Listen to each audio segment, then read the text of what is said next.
Hello? Oh, hello. My name's Jan.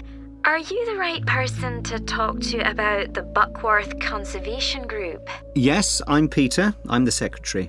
Good. I've just moved to this area and I'm interested in getting involved. I was in a similar group where I used to live.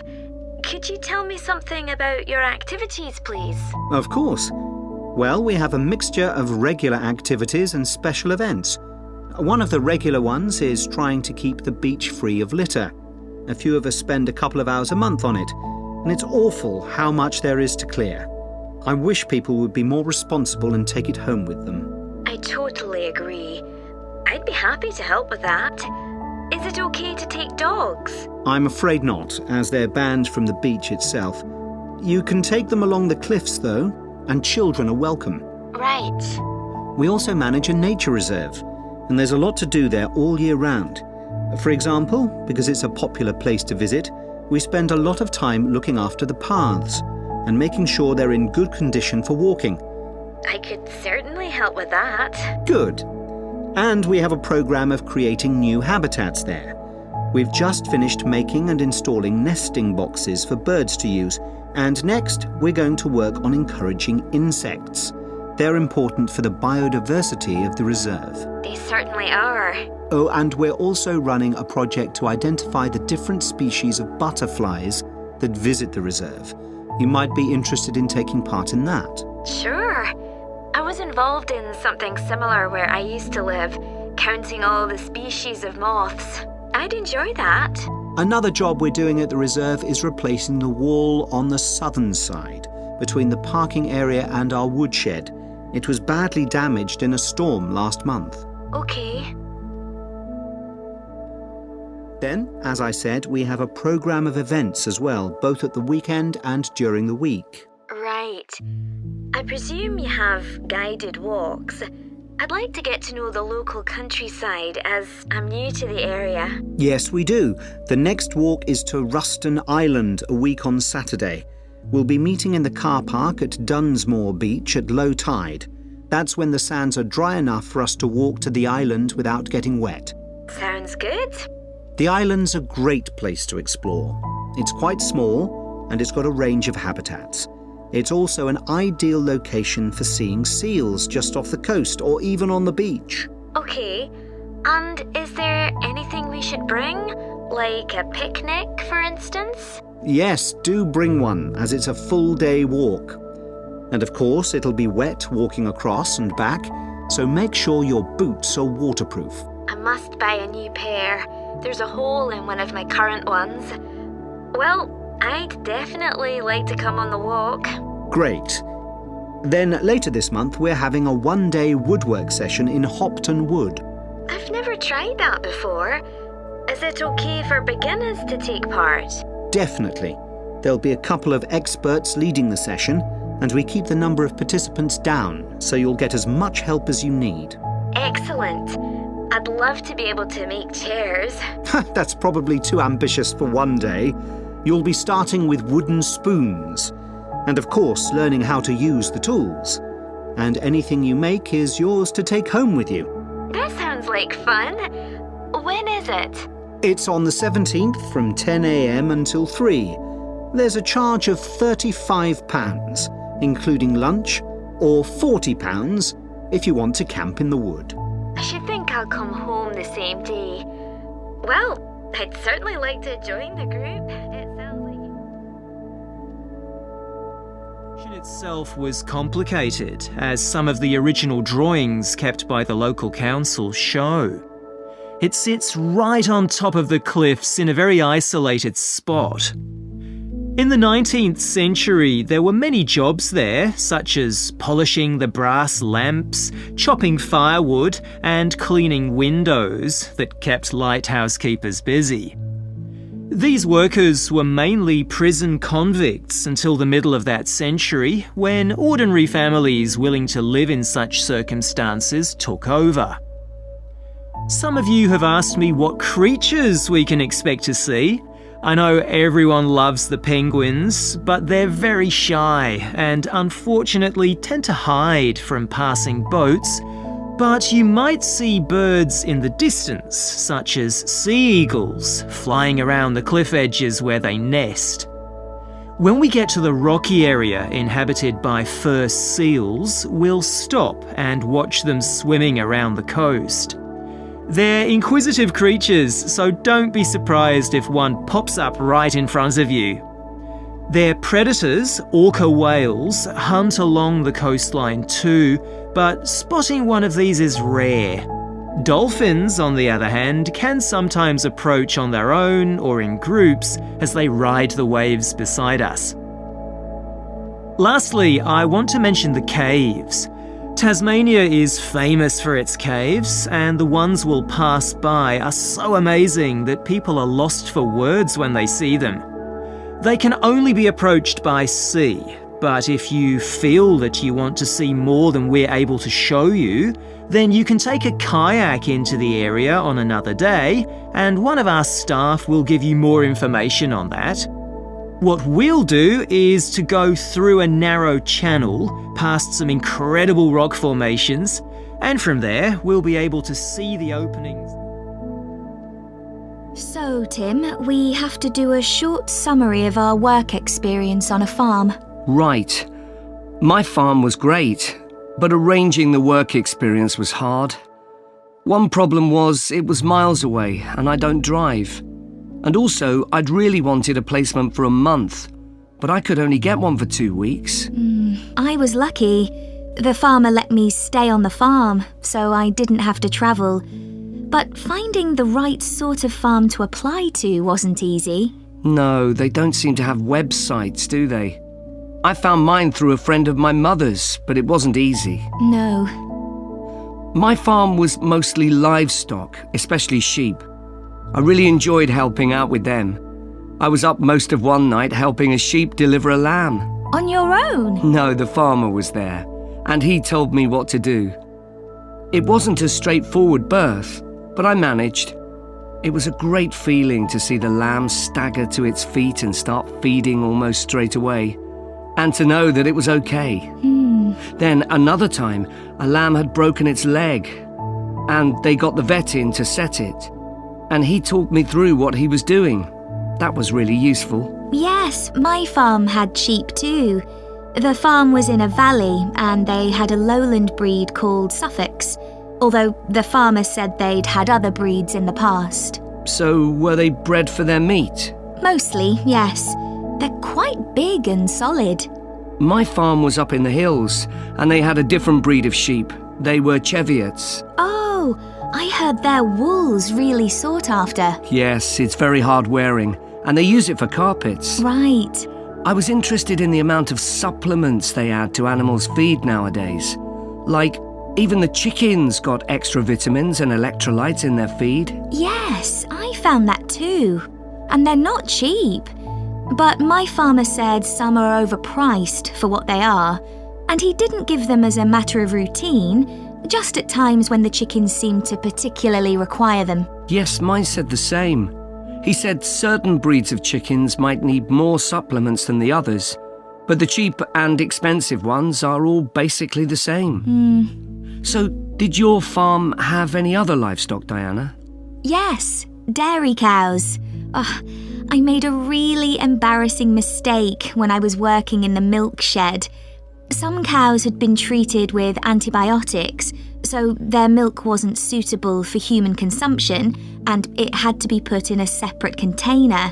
But I got mixed up, and I poured some milk from the wrong cow in with the milk for humans, so the whole lot had to be thrown away. The farmer wasn't too happy with me. I asked my farmer how much he depended on the vet to deal with health problems. I'd read reports that the livestock's health is being affected as farmers are under pressure to increase production. Well, he didn't agree with that, but he said that actually some of the stuff the vets do, like minor operations, he'd be quite capable of doing himself. Yeah, my farmer said the same, but he reckons vet skills are still needed. Now we've got to give a bit of feedback about last term's modules. Just short comments, apparently. Shall we do that now? Okay. So, medical terminology. Well, my heart sank when I saw that, especially right at the beginning of the course, and I did struggle with it. I thought it'd be hard, but actually, I found it all quite straightforward. What did you think about diet and nutrition? Okay, I suppose.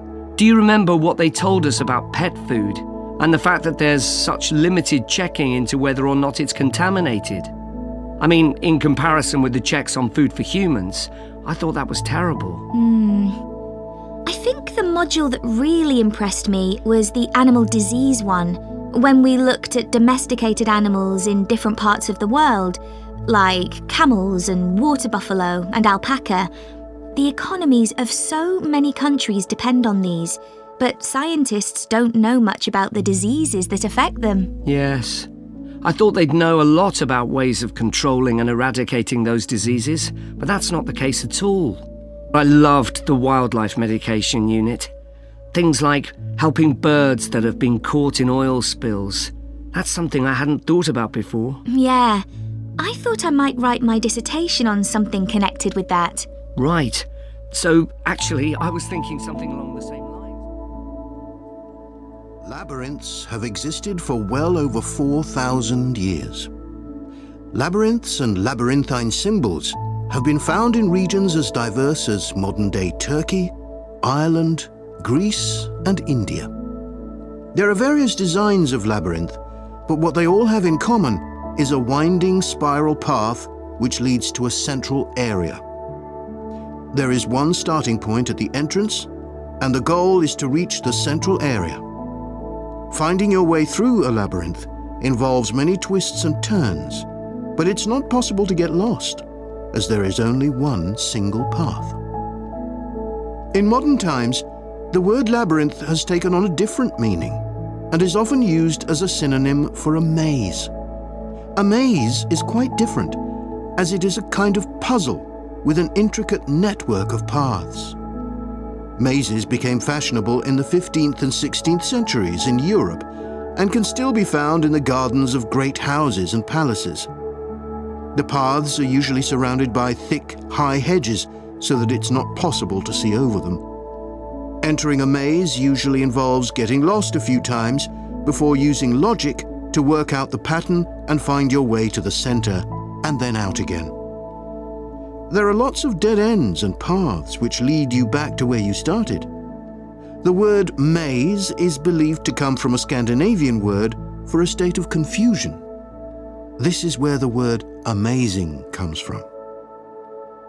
Labyrinths, on the other hand, have a very different function. Although people now often refer to things they find complicated as labyrinths, this is not how they were seen in the past. The winding spiral of the labyrinth has been used for centuries as a metaphor for life's journey. It served as a spiritual reminder that there is purpose and meaning to our lives, and helped to give people a sense of direction. Labyrinths are thought to encourage a feeling of calm, and have been used as a meditation and prayer tool in many cultures over many centuries. The earliest examples of the labyrinth spiral pattern have been found carved into stone, from Sardinia to Scandinavia, from Arizona to India to Africa. In Europe, these spiral carvings date from the late Bronze Age. The Native American Pima tribe wove baskets with a circular labyrinth design that depicted their own cosmology. In ancient Greece, the labyrinth spiral was used on coins around 4,000 years ago. Labyrinths made of mosaics were commonly found in bathhouses, villas, and tombs throughout the Roman Empire. In Northern Europe, there were actual physical labyrinths designed for walking on. These were cut into the turf or grass, usually in a circular pattern. The origin of these walking labyrinths remains unclear, but they were probably used for fertility rites, which may date back thousands of years. 11 examples of turf labyrinths survive today, including the largest one at Saffron Walden, England, which used to have a large tree in the middle of it.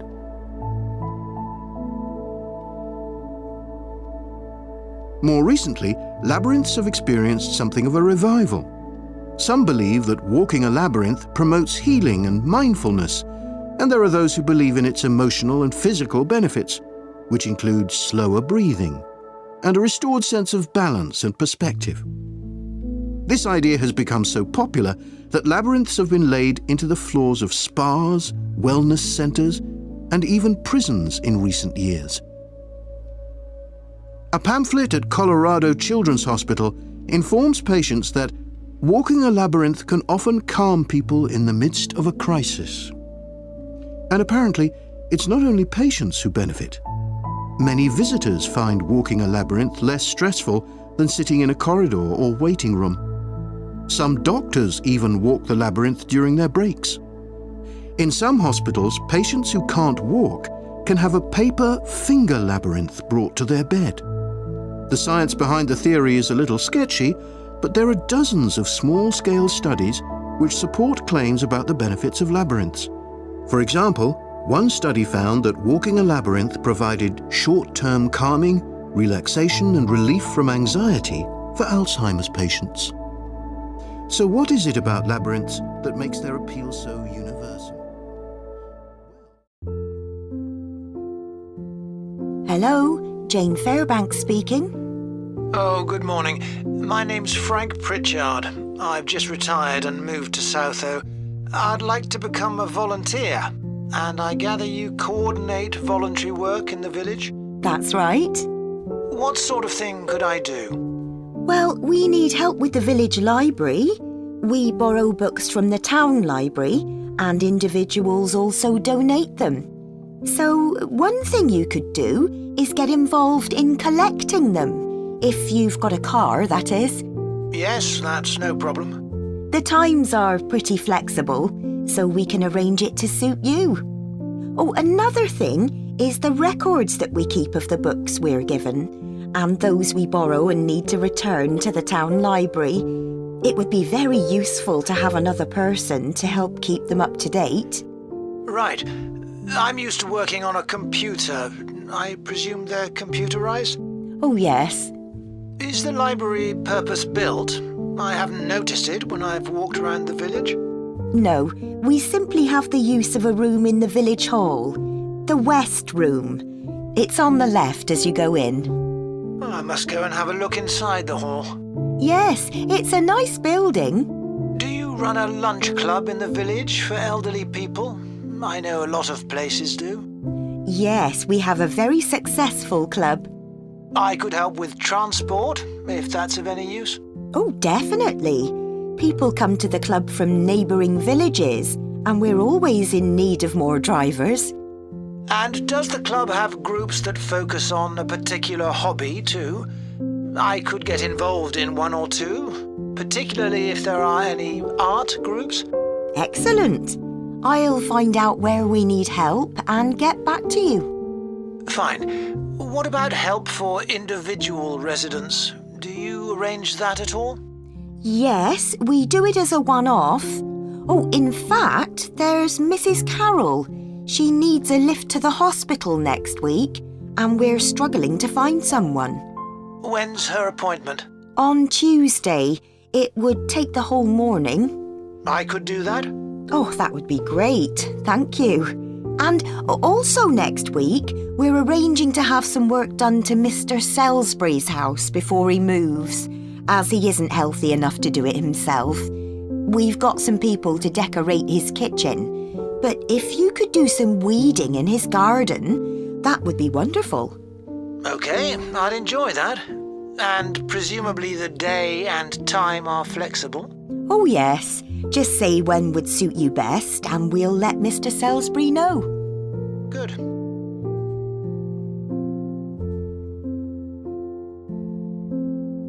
Good morning, and welcome to Oniton Hall, one of the largest estates in the area. My name's Nick, and I'm one of the guides. I'll give you a brief introduction to the estate while you're sitting down, and then we'll walk round. The estate consists of the house, gardens, parkland and farm, and it dates back to the 14th century. The original house was replaced in the late 17th century, and of course it has had a large number of owners. Almost all of them have left their mark, generally by adding new rooms, like the ballroom and conservatory, or by demolishing others. The farm looks much as it's always done, although the current owner has done a great deal of work to the flower beds. In the 17th century, the estate was owned by a very wealthy man called Sir Edward Downes. His intention was to escape from the world of politics after years as an active politician, and to build a new house worthy of his big collection of books, paintings and sculptures. He broke off contact with his former political allies and hosted meetings of creative and literary people, like painters and poets. Unusually for his time, he didn't care whether his guests were rich or poor, as long as they had talent. Big houses like Oniton had dozens of servants until the 1920s or 30s, and we've tried to show what their working lives were like. Photographs, of course, don't give much of an idea. So instead, as you go round the house, you'll see volunteers dressed up as 19th century servants going about their work. They'll explain what they're doing and tell you their recipes or what tools they're using. We've just introduced this feature to replace the audio guide we used to have available.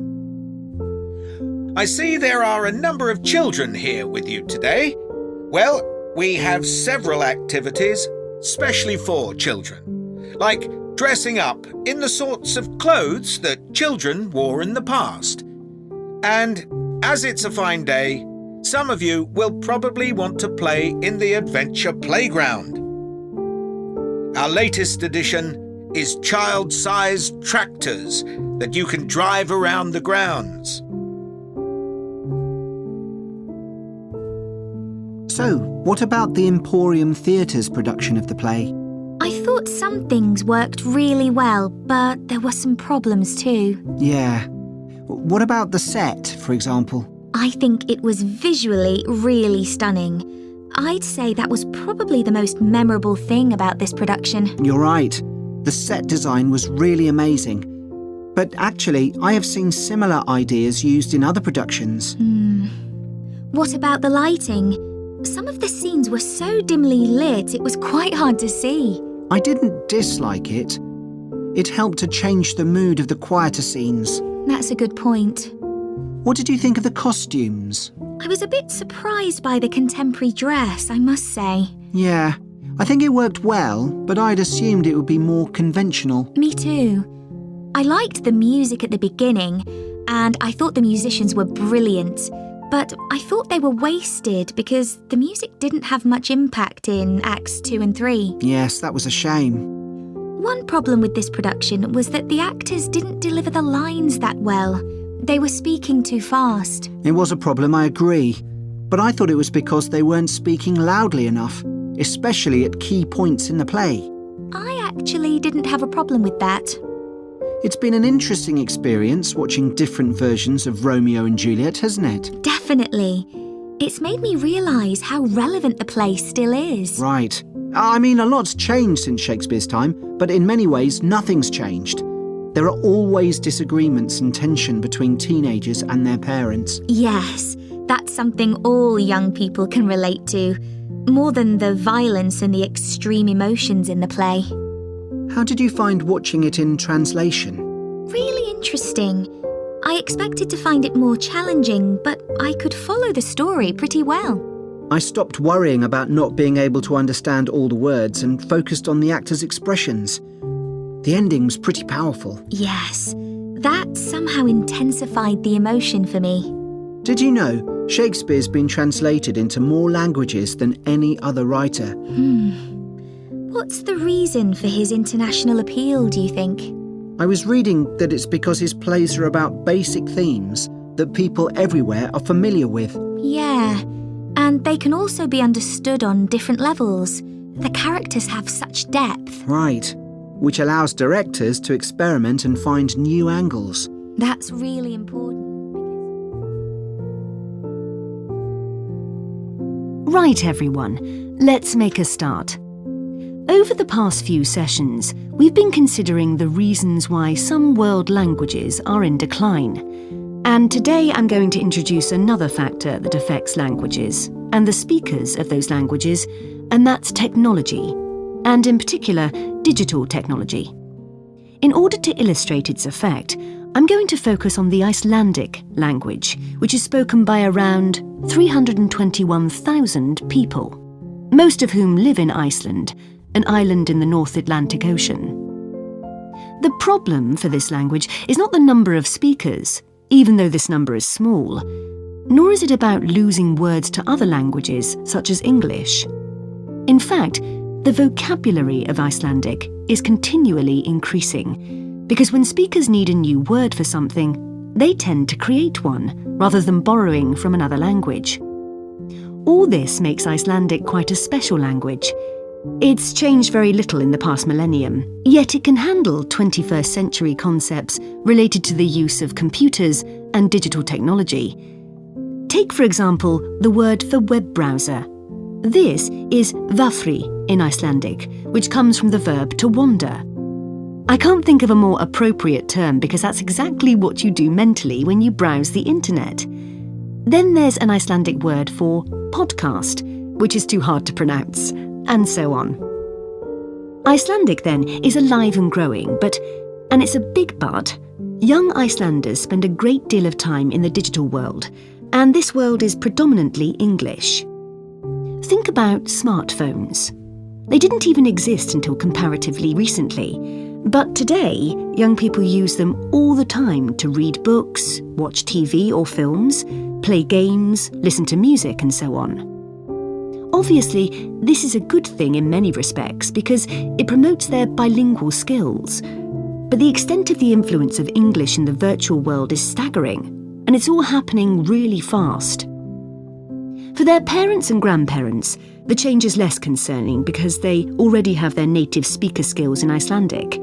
But for young speakers, well, the outcome is a little troubling. For example, teachers have found that playground conversations in Icelandic secondary schools can be conducted entirely in English, while teachers of much younger children have reported situations where their classes find it easier to say what is in a picture using English rather than Icelandic. The very real and worrying consequence of all this is that the young generation in Iceland is at risk of losing its mother tongue.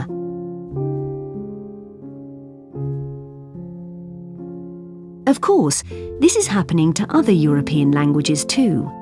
But while internet companies might be willing to offer, say, French options in their systems, it's much harder for them to justify the expense of doing the same for a language that has a population the size of a French town, such as Nice. The other drawback of Icelandic is the grammar, which is significantly more complex than in most languages. At the moment, the tech giants are simply not interested in tackling this. So, what is the Icelandic government doing about this? Well, large sums of money are being allocated to a language technology fund that it is hoped will lead to the development of Icelandic-sourced apps and other social media and digital systems. But clearly this is going to be an uphill struggle. On the positive side, they know that Icelandic is still the official language of education and government. It has survived for well over 1,000 years, and the experts predict that its future in this nation-state is sound and will continue to be so. However, there's no doubt that it's becoming an inevitable second choice in young people's lives. This raises important questions. When you consider how much of the past is tied up in a language, will young Icelanders lose their sense of their own identity? Another issue that concerns the government of Iceland is this. If children are learning two languages through different routes, neither of which they are fully fluent in, will they be able to express themselves properly? Jack, I'm thinking of taking the kids to the seaside on a surfing holiday this summer, and I wanted to ask your advice, as I know you're such an expert. Well, I don't know about that. But yes, I've done a bit of surfing over the years. I'd thoroughly recommend it. I think it's the kind of holiday all the family can enjoy together. The thing about surfing is that it's great for all ages and all abilities. My youngest started when he was only 3. Wow. But it's quite physically demanding, isn't it? I've heard you need to be pretty fit. Yes, you'll certainly learn more quickly and won't tire as easily. Well, that should be okay for us. You've been surfing a few times in Ireland, haven't you? Yes, there's some great surfing there which people don't always realise. And which locations would you recommend?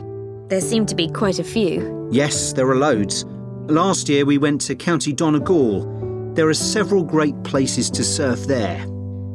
What about in County Clare? I read that's also really good for surfing. Yes, it is. I've been there a few times. Most people go to Lahinch. My kids love it there. The waves aren't too challenging and the town is very lively. Are there good hotels there? Yes, some very nice ones. And there are also a few basic hostels and campsites.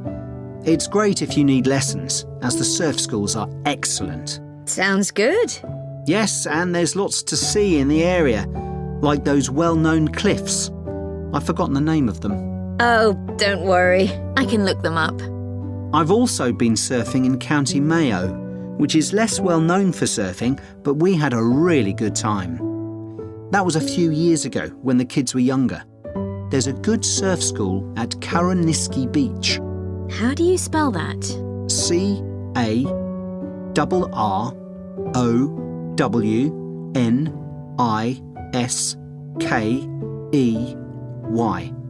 Okay. I put the kids into the surf camp they run during the summer for 10 to 16-year-olds. Oh, right. How long was that for? 3 hours every day for a week. It was perfect. They were so tired out after that. I can imagine. One thing we did while the kids were surfing was to rent some kayaks to have a look around the bay, which is nearby. It's really beautiful. Oh, I'd love to do that. Now, the only time I went to Ireland, it rained practically every day. Yes, that can be a problem. But you can surf in the rain, you know. It doesn't have the same appeal somehow. Well, the weather's been fine the last couple of years when I've been there. But actually, it tends to rain more in August than in the spring or autumn. September's my favourite month because the water is warmer then. The only problem is that the kids are back to school then. I know. But one good thing about Irish summers is that it doesn't get too hot. The average temperature is about 19 degrees, and it usually doesn't go above 25 degrees. That sounds all right. Now, what about costs? Surfing is a pretty cheap holiday, really. The only cost is the hire of equipment. You can expect to pay a daily rate of about €30 for the hire of a wetsuit and board. But you can save about €40 if you hire by the week. That's not too bad. No. It's important to make sure you get good quality wetsuits. You'll all get too cold if you don't.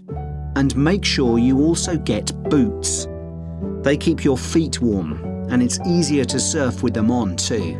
Okay, well, thanks very much for that. Good afternoon. My name's Mrs. Carter, and I run the before and after school extended hours childcare service. I hope you've had a chance to have a good look around the school and talk to staff and pupils. I know that many of you are interested in using our childcare service when your child joins the school, and perhaps you already know something about it. But for those that don't, I'll go through the main details now.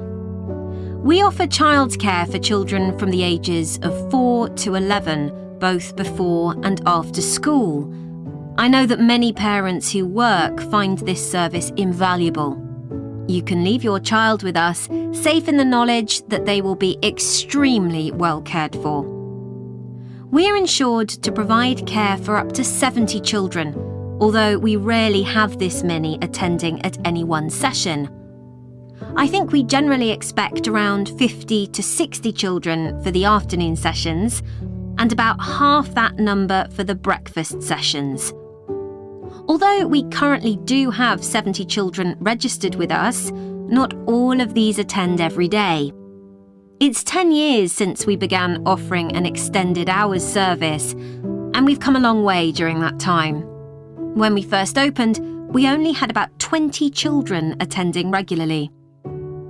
We try to keep our costs as low as we can, and we think we provide very good value for money. For the afternoon sessions, which run from 3:30 until 6 p.m, it's £7.20. But if you prefer, you can pay for 1 hour only, which costs £3.50, or 2 hours, which costs £5.70. The cost of the childcare includes food and snacks.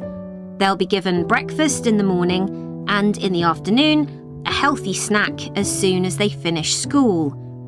At 5 p.m, children are given something more substantial, such as pasta or a casserole. Please inform us of any allergies that your child might have, and we'll make sure they're offered a suitable alternative. As you may know, the childcare service runs through the school holidays from 8 a.m. to 6 p.m. We offer a really varied and exciting programme to keep the children entertained. We don't want them to feel as if they are still at school.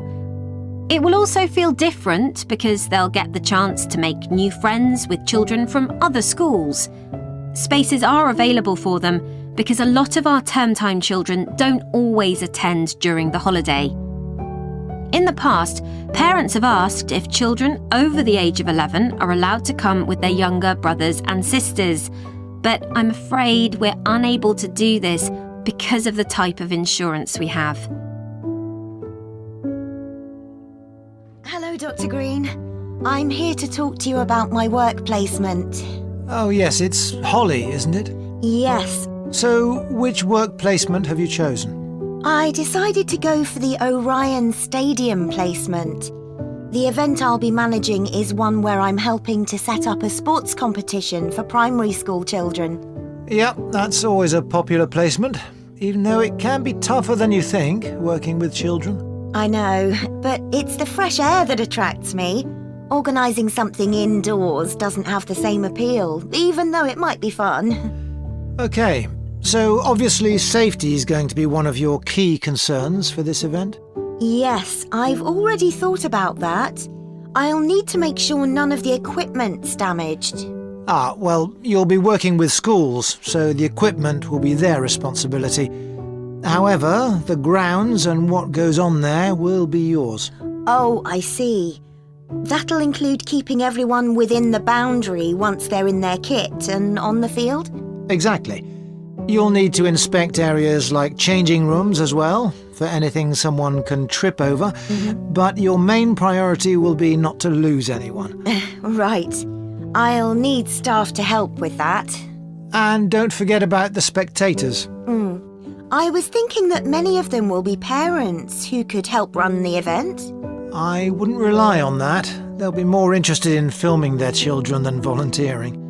I'll need to make sure they don't interfere with events doing that. And that's not always easy, especially when a proud parent's trying to get a snap of their child and you want them to move elsewhere. OK. What about the scheduling? With sporting events, there are all sorts of things that can alter the timetable, like rain, for instance, though so far we've always been lucky with that. Yeah, and I was thinking about what to do if someone got hurt as well. I know that last year that caused a terrible delay. You have to be prepared for such things. Oh, what if a match ends in a draw? Do you let the teams keep going until someone wins? That'll be up to you. And again, you need to plan for it. Right. Now, the aim of your work placement is to give you the opportunity to develop the skills that an events manager needs. So let's talk about those a bit. Well, I think my communication skills are pretty good. I can talk on the phone to people and book venues and that kind of thing. Good. Just remember, it isn't only about what you say. If you meet someone face-to-face and want to persuade them to be a sponsor, for example... Oh, I'll dress up for that, sure. Good. Let's go on to think about your organisational skills. You're working in a very people-based industry, and that means things won't always go to plan. I guess it's being prepared to make changes that matters. That's right. You may have to make an on-the-spot change to a timetable because of a problem you hadn't anticipated. Just do it, okay. How's your time management these days? I'm working on it. I'm certainly better when I have a deadline, which is why this work suits me. Yes, but it's how you respond as that deadline approaches. I know I've got to look calm, even if I'm in a panic. Just think to yourself, no one must know I'm under pressure. Yeah, even though I'm multitasking like crazy. Another skill that events managers need is creativity.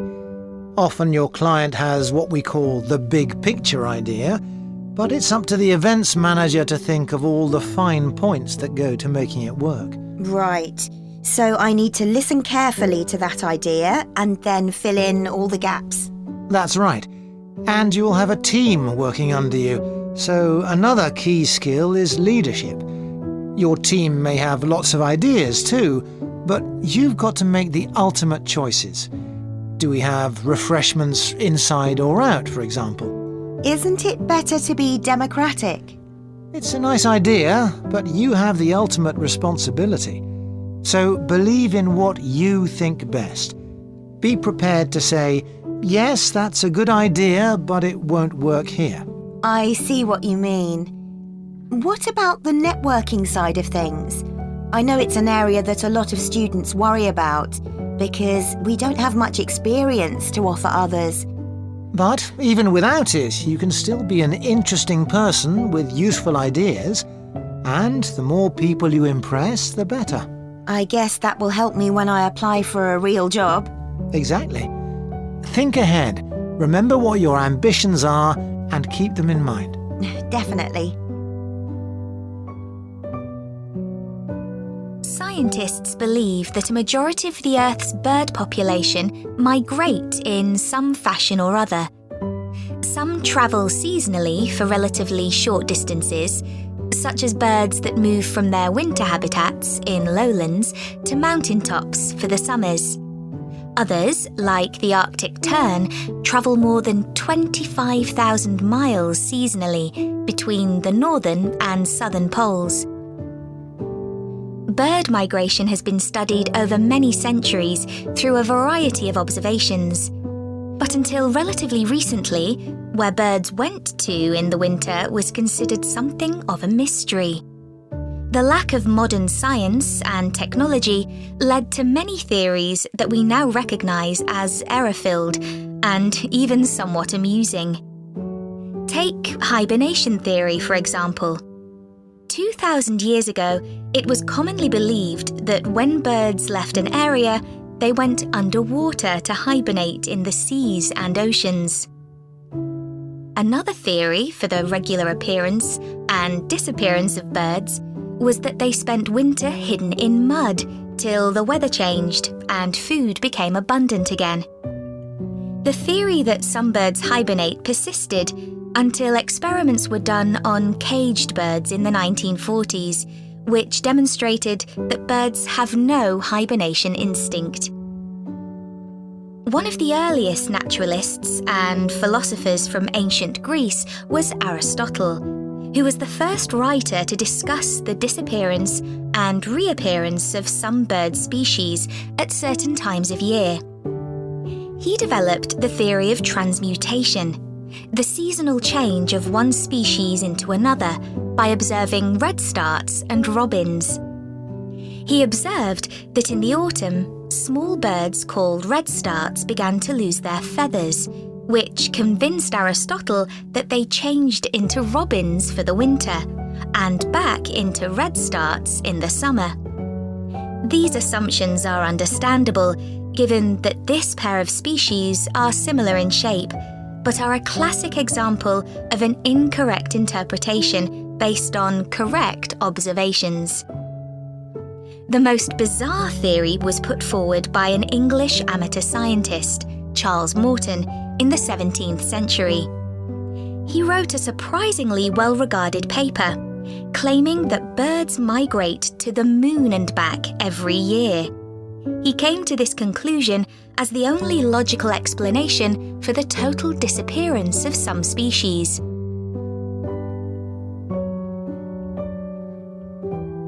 One of the key moments in the development of migration theory came in 1822, when a white stork was shot in Germany.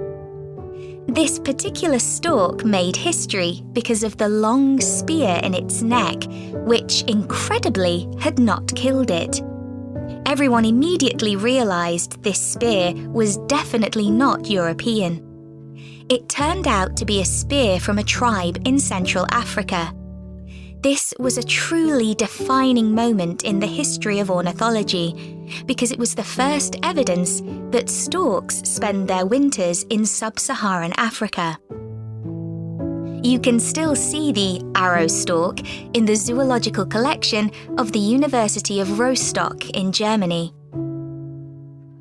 People gradually became aware that European birds moved south in autumn and north in summer, but didn't know much about it until the practice of catching birds and putting rings on their legs became established. Before this, very little information was available about the actual destinations of particular species and how they travelled there. People speculated that larger birds provided a kind of taxi service for smaller birds by carrying them on their backs.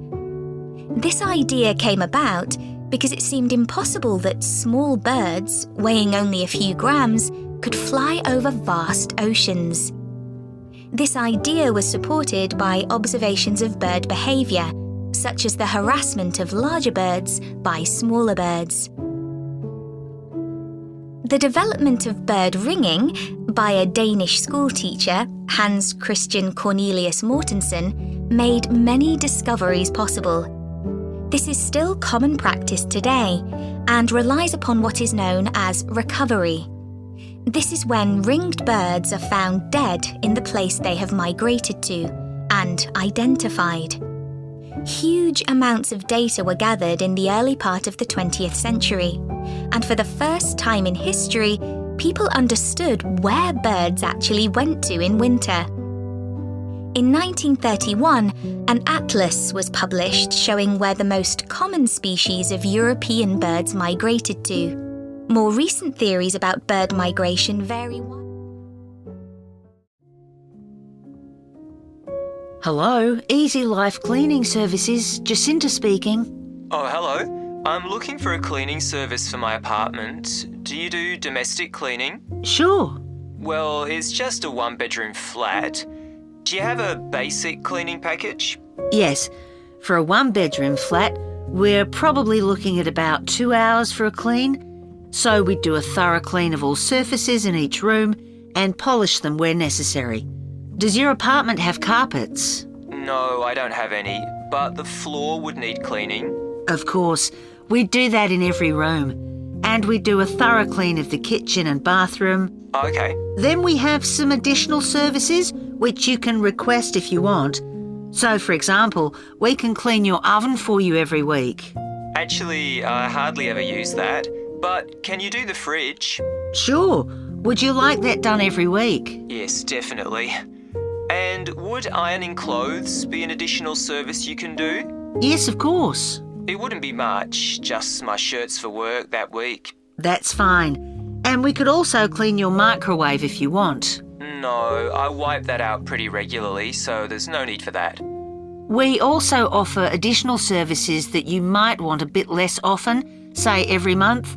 So, for example, if the inside of your windows need cleaning, we could do that. Yes, that'd be good. I'm on the 15th floor, so the outside gets done regularly by specialists, but the inside does get a bit grubby. And we could arrange for your curtains to get cleaned if necessary. No, they're okay. But would you be able to do something about the balcony? It's quite small and I don't use it much, but it could do with a wash every month or so. Yes, we can get the pressure washer onto that. Now, if you're interested, we do offer some other possibilities to do with general maintenance. For example, if you have a problem with water and you need a plumber in a hurry, we can put you in touch with a reliable one who can come out straight away. And the same thing if you need an electrician. Right, that's good to know. I've only just moved here, so I don't have any of those sorts of contacts. And I don't know if this is of interest to you, but we also offer a special vacuum cleaning system which can improve the indoor air quality of your home by capturing up to 99% of all the dust in the air. So if you're troubled by allergies, this can make a big difference. Right, in fact, I don't have that sort of problem, but I'll bear it in mind. Now, can you tell me a bit about your cleaning staff? Of course. So all our cleaners are very carefully selected. When they apply to us, they have to undergo a security check with the police to make sure they don't have any sort of criminal background. And of course, they have to provide references as well. Then if we think they might be suitable for the job, we give them training for it. That lasts for 2 weeks, so it's very thorough, and at the end of it they have a test. If they pass that, we take them on, but we monitor them very carefully. We ask all our clients to complete a review of their performance after every visit and to email it to us, so we can pick up any problems straight away and deal with them. Okay, well, that all sounds good. And will I always have the same cleaner? Yes, we do our best to organise it that way, and we usually manage it. Good, that's fine. Right, so I'd like to go ahead and... Now, I'd like to look at some ways you can reduce staff turnover in your hotels. And I'll do this by giving some examples of hotels where I've done some training recently. The Sun Club received feedback which showed that staff thought managers didn't value their opinions. They weren't made to feel they were partners who were contributing to the success of the business as a whole. This situation has changed. Junior staff at all levels are regularly invited to meetings where their ideas are welcomed. A year ago, the Portland recognised the need to invest in staff retention. Their first step was to introduce a scheme for recognising talent amongst their employees. The hope is that organising training for individuals with management potential will encourage them to stay with the business. At Bluewater, managers decided to recognise 50 high achievers from across the company's huge hotel chain. As a reward, they're sent on an all-expenses-paid trip abroad every year. Fun is an important element in the trips, but there's also the opportunity to learn something useful. This year's trip included a visit to a brewery, where staff learned about the new beer that would be served in the hotel. Pentlow Hotels identified that retention of junior reception staff was an issue.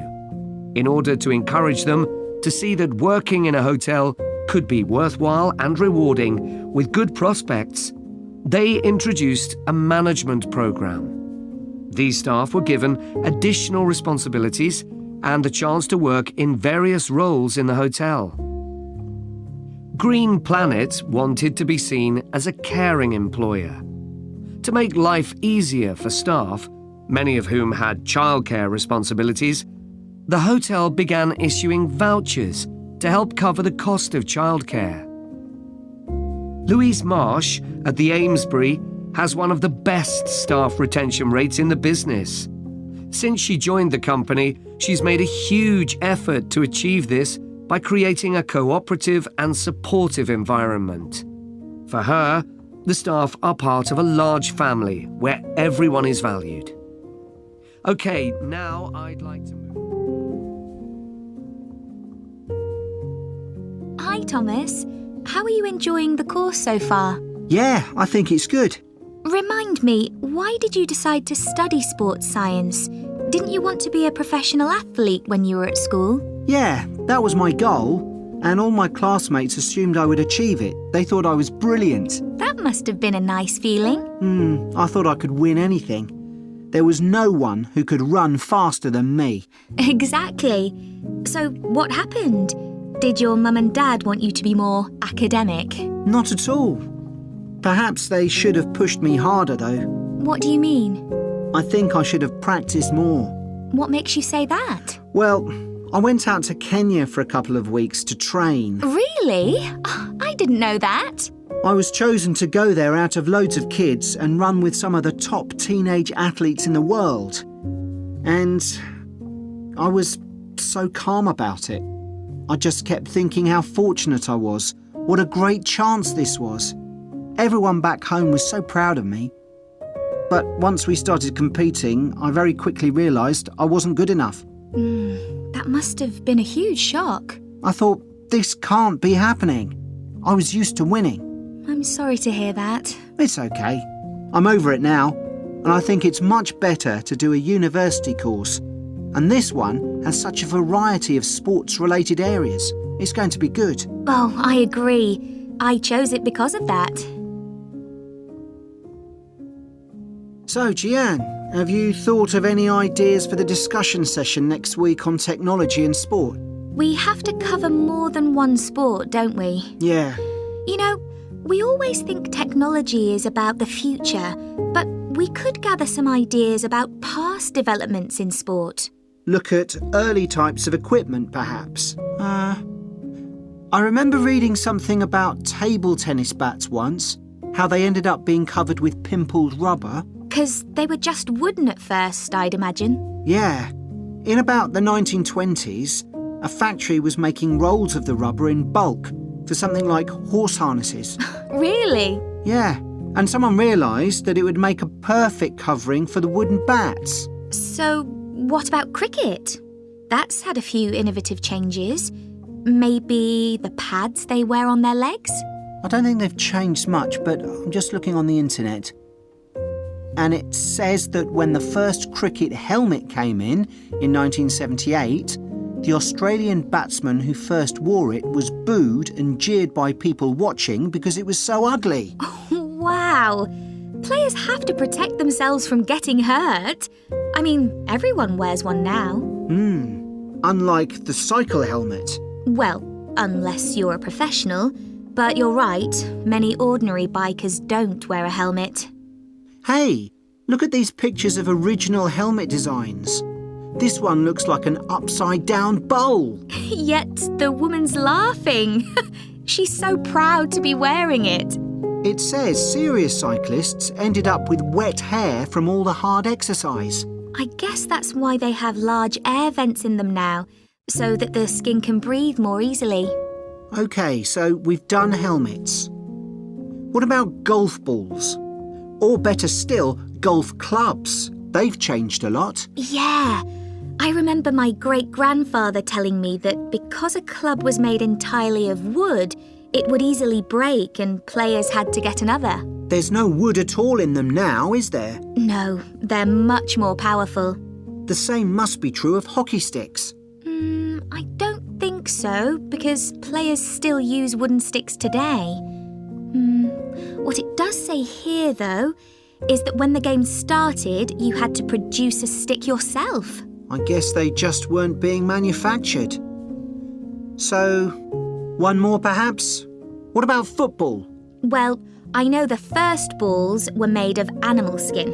Yeah, they covered them with pieces of leather that were stitched together. But the balls let in water when it rained. Oh, that would have made them much heavier. That's right. You can imagine the damage to players' necks when the ball was headed. Oh, how painful that must have been. Yeah. Well, I think we can put together some useful ideas. Hello, everyone. Today, we're going to look at another natural food product, and that's maple syrup. What is this exactly? Well, maple syrup looks rather like clear honey, but it's not made by bees. It's produced from the plant fluid, or sap, inside the maple tree, and that makes maple syrup a very natural product. Maple syrup is a thick, golden, sweet-tasting liquid that can be bought in bottles or jars and poured onto foods such as waffles and ice cream, or used in the baking of cakes and pastries. It contains no preservatives or added ingredients, and it provides a healthy alternative to refined sugar. Let's just talk a bit about the maple tree itself, which is where maple syrup comes from. So, there are many species of maple tree, and they'll grow without fertilizer in areas where there's plenty of moisture in the soil. However, they'll only do this if another important criterion is fulfilled, which is that they must have full or partial sun exposure during the day and very cool nights. And I'll talk more about that in a minute. There are only certain parts of the world that provide all these conditions. One is Canada, and by that I mean all parts of Canada. And the other is the northeastern states of North America. In these areas, the climate suits the trees perfectly. In fact, Canada produces over 2/3 of the world's maple syrup, which is why the 5-pointed maple leaf is a Canadian symbol and has featured on the flag since 1964. So, how did maple syrup production begin? Well, long before Europeans settled in these parts of the world, the indigenous communities had started producing maple sugar. They bored holes in the trunks of maple trees and used containers made of tree bark to collect the liquid sap as it poured out. As they were unable to keep the liquid for any length of time, they didn't have storage facilities in those days. They boiled the liquid by placing pieces of rock that had become scorching hot from the sun into the sap. They did this until it turned into sugar, and they were then able to use this to sweeten their food and drinks. Since that time, improvements have been made to the process, but it has changed very little overall.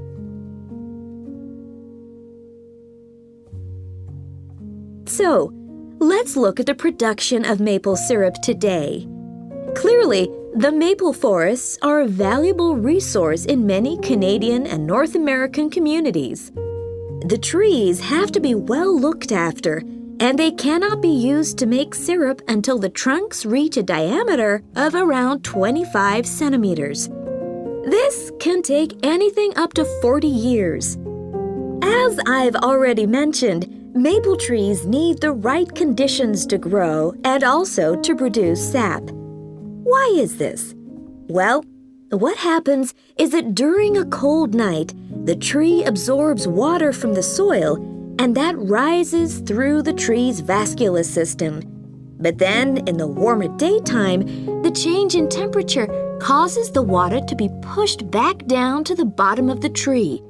This continual movement, up and down, leads to the formation of the sap needed for maple syrup production.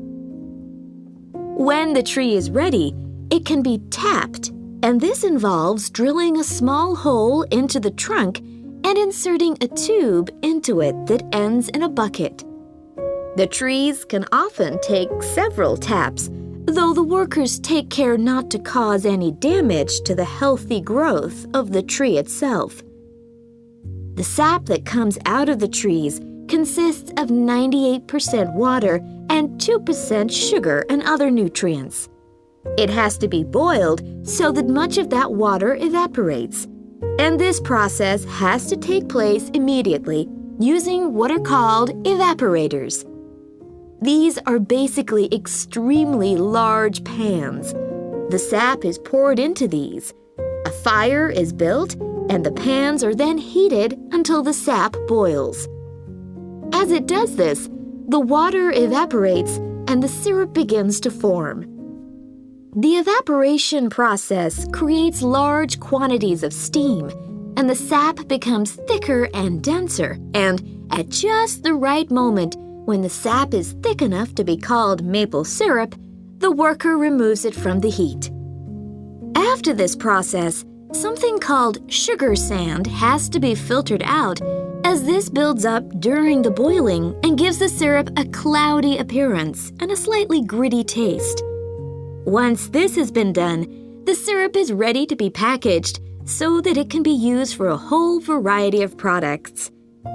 It takes 40 liters of sap to produce 1 liter of maple syrup, so you can get an idea of how much is needed.